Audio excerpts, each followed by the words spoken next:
For the first 9 weeks at SSR Project, I read Antigone by Sophocles, a Greek tragedy. This book follows a chronological order. The exposition is introduced in Thebes, Greece, where Antigone finds both of her brothers dead from war, and she wants to bury Polyneices, but Creon, the king, goes against her. The rising action is when Antigone buries her brother, and a guard finds the body and immediately reports that to Creon. Then, Antigone willingly turns herself in. The climax is when Creon sentences Antigone to be buried alive. Next, Haman pleads to his father, Creon, to release his fiancée.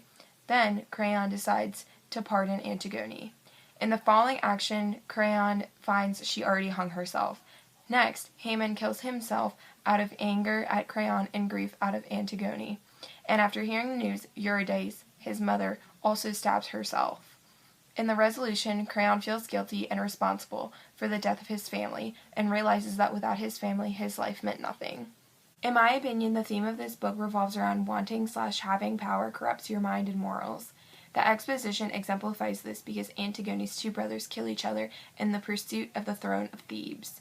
Next, there's Creon, king of Thebes. He has a god-complex attitude to him that just because he is king, that he is the supreme ruler on everything, even religion. "Have they told you of the new decree of our king Creon?" said Antigone. And the decree was that people were not allowed to bury Polyneices and to let him be eaten by vultures. Therefore, exemplifying Creon's lack of respect for the gods to not bury Polyneices properly.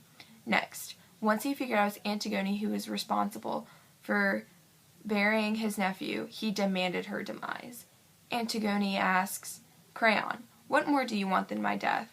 Creon replies, "Nothing. That gives me everything."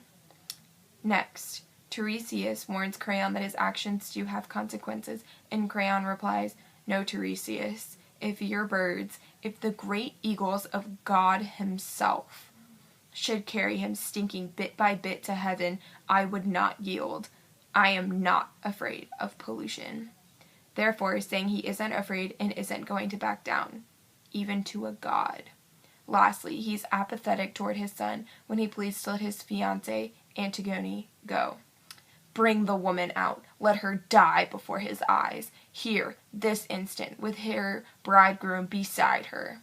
Creon says, "So, when you let the idea of power guide you, you can ultimately lose your family and everything that matters to you.